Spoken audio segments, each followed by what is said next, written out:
पता नहीं है सुलोचना ताई अपने आप को क्या समझती है। मौका मिला नहीं कि लेक्चर झाड़ना शुरू। इन दोनों माँ बेटियों ने मेरा जीना हराम कर दिया है। दोनों मेरे घर को खुद की जागीर समझने लगी है। सुलोचना ताई मेरा हर प्लान नाकामयाब कर देती है। जब मैं सोहम को अर्चना से दूर रखना चाहा, उन्होंने ही अर्चना को वर्षा के खिलाफ भड़काया और ऐन मौके पर अर्चना ने सोहम को गोद देने का इरादा बदल दिया। और ये काम था जब सचिन को भी श्रावणी के बारे में सब कुछ सच सच बताकर उसे अर्चना से दूर करने की गुंजाइश खत्म कर दी। मेरा बेटा, मेरी बहू, मेरा पोता, सब लोगों को उसने फुसला लिया है। अब धीरे धीरे वो मेरे घर पर कब्जा कर रही है।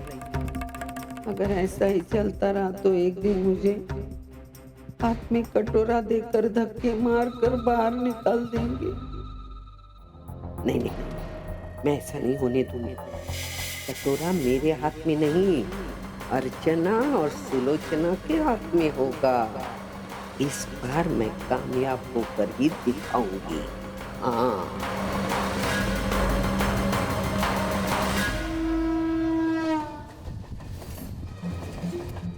विनोद, आ गए तुम? अरे मुझे ये बताओ कि तुमने अपनी आई से बात की कि नहीं? अरे तुमने उन्हें समझाया कि नहीं कि इस तरह हमारे जीवन में दखलंदाजी ना करे वो? अरे हमारी बेटियों को इस तरह नहीं बहलाए फुसलाए। विनोद, मैं तुमसे बात कर रही हूँ। कहीं तुम अपनी जबान अपनी आई को तो नहीं गिफ्ट करके आ गए या उन्होंने तुम्हारी बोलती बंद कर दी है? मंजू प्लीज, अपनी जबान और अपना दिमाग दोनों बंद रखो।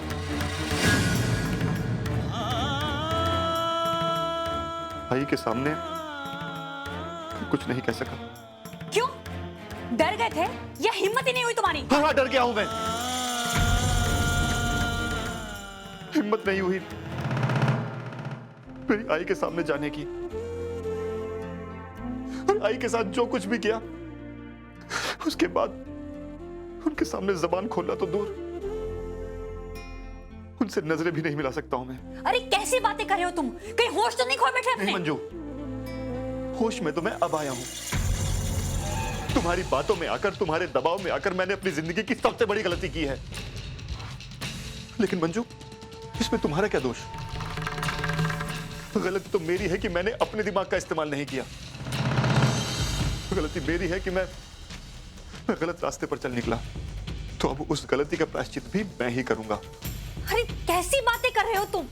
तुम कहना क्या चाहते हो? मैं ये कहना चाहता हूं मंजू कि आज से मैं तुम्हारा किसी भी बात में साथ नहीं दूंगा और नहीं तुम्हारे साथ खड़ा होऊंगा।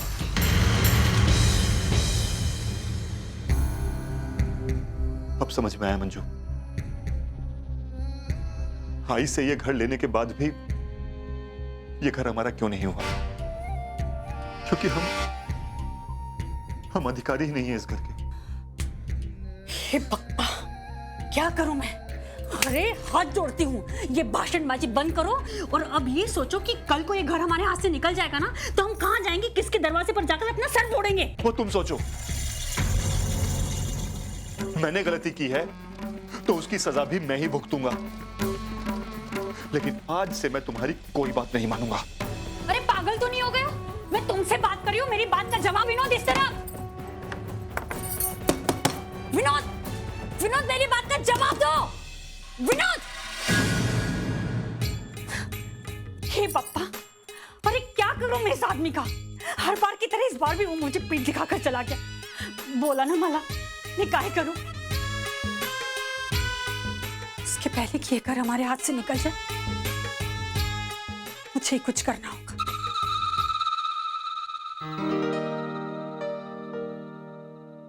वर्षा, इसके बाद हम बाहर आइसक्रीम खाने के लिए चलेंगे, ठीक है? तुम्हारी जितनी मर्जी होगी उतनी आइसक्रीम खा लेना, मैं मना नहीं करूंगा। सतीश, आज अगर सोहम हमारे साथ होता तो कितना मजा आता ना। तुम जानते हो ना उसे आइसक्रीम कितनी पसंद है। और अगर तुम्हारा मन करेगा तो उसके बाद हम लॉन्ग ड्राइव के लिए भी जाएंगे। सिटी का क्लाइमेट बहुत अच्छा है, ठंडा है और दिवाली का माहौल तो काफी लाइट है बाहर, तुम्हें अच्छा लगेगा। सतीश, दिवाली पे मुझे ताई के घर पर जाना था सोहम से मिलने। कितने दिन हो गए पता नहीं कैसा होगा वो। आ, सतीश, क्या मैं प्लीज एक बार सोहम से बात कर सकती हूँ? मुझे प्लीज उसकी आवाज सुनिए। क्या तुम प्लीज मेरे लिए इतना करोगे?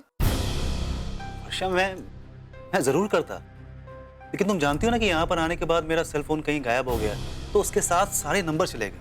अभी मैं चाह करके भी कॉल नहीं कर सकता।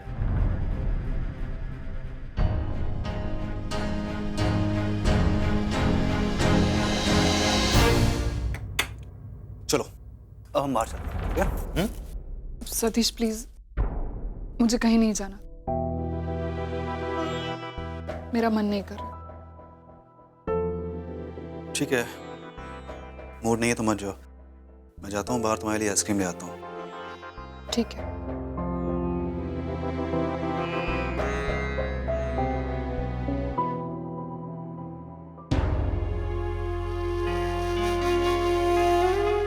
वर्षा अभी भी सोहम के ख्यालों से खुद को अलग नहीं कर पाई है। मैं उसे उसकी यादों से जितना भी दूर ले जाने की कोशिश कर रहा हूँ, वो उतना ही और उलझती चली जा रही है उससे।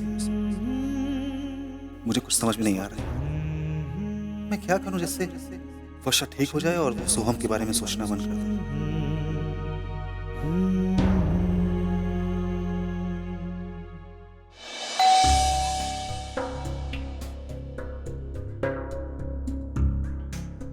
इतनी रात गए कौन आया होगा?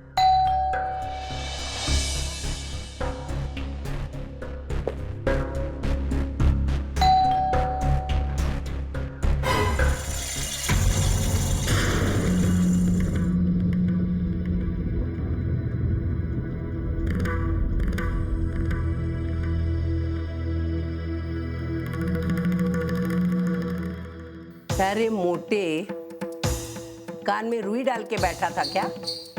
कब से घंटी बजा रही हूँ। मेरे जैसी सेलिब्रिटी को बाहर इंतजार करवाता है। ये आंखें फाड़ फाड़ कर क्या देख रहा है? घर में आए हुए मेहमानों को अंदर बुलाने का रिवाज नहीं है क्या? हाँ? मेहमानों को घर में बुलाने का रिवाज है हमारे यहाँ, लेकिन दुश्मन की माँ को नहीं। तुम्हारे ये रीति रिवाज का भाषण सुनने में यहाँ नहीं आई हूँ। तो फिर यहाँ आने की तकलीफ क्यों की आपने?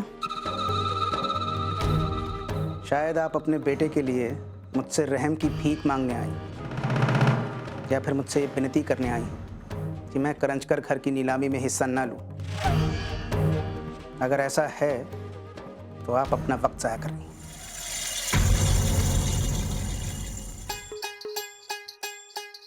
धर्मेश, तुम अपने आप को बहुत होशियार समझते हो, जो कि तुम हो नहीं।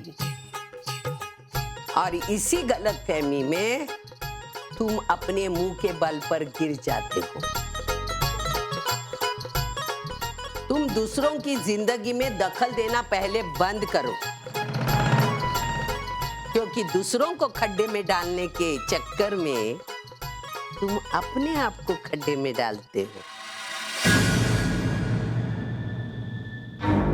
ऐसा मैं किसी को मुफ्त में सलाह नहीं देती, लेकिन तुम्हें देती हूँ। तुम्हें मेरे जैसे अच्छे गुरु की जरूरत है, लेकिन मुझे जरा भी दिलचस्पी नहीं तुम्हारी गुरु बनने में। मैं सिर्फ यहाँ आई थी तुमसे मदद मांगने, नहीं, तुम्हारी मदद करने। आप मेरी मदद करने आई? हाँ।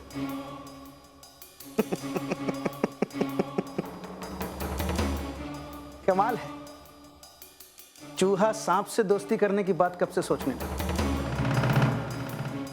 आपको क्या लगता है मैं बेवकूफ हूं जो आपकी बातों में आकर आप पर विश्वास कर लूंगा? बिल्कुल नहीं। हाँ, प्लीज यहां से जाइए और मेरा वक्त बर्बाद मत कीजिए। वैसे तो मेरे पास भी वक्त नहीं है बर्बाद करने के लिए। मैं यहाँ रुकी हूँ सिर्फ तुम्हारे फायदे के लिए। मेरा फायदा? हाँ, समझ में आया है कि तू करंजकर घर खरीदने वाला है। वो भी मेरे बेटे के सामने। और तू मेरे बेटे के आने का इंतजार कर रहा है। यही तो सबसे बड़ी तेरी बेवकूफी है। मतलब? धर्मेश, आज तक तूने मेरे मानव को मात देने की कोशिश की, लेकिन एक बार भी कामयाब नहीं हुआ। आज उसकी गैर हाजिरी में उसे हराने का अच्छा मौका तुम्हारे पास है। मेरे समझ में नहीं आता उसकी गैर हाजिरी का फायदा तुम क्यों नहीं उठाते हो। अब कहना क्या चाहती? अगर मानव आने के पहले करंजकर घर की नीलामी हो गई तो तुम्हें खरीदने में कोई दिक्कत नहीं आएगी। लेकिन नीलामी की तारीख तय हो चुकी। अरे तुम्हारे लिए तारीख बदलना कौन सा मुश्किल काम है। हाँ, आप मुझ पर इतनी मेहरबानी क्यों कर रही हैं? इसमें आपका क्या फायदा है? तुम नहीं समझे। मैं नहीं चाहती कि मेरा मानव वो करंजकर घर खरीद कर अपनी सास सुलोचना ताई को दे। इसीलिए वो आने के पहले जो करना है वो फायदा तू उठा ले।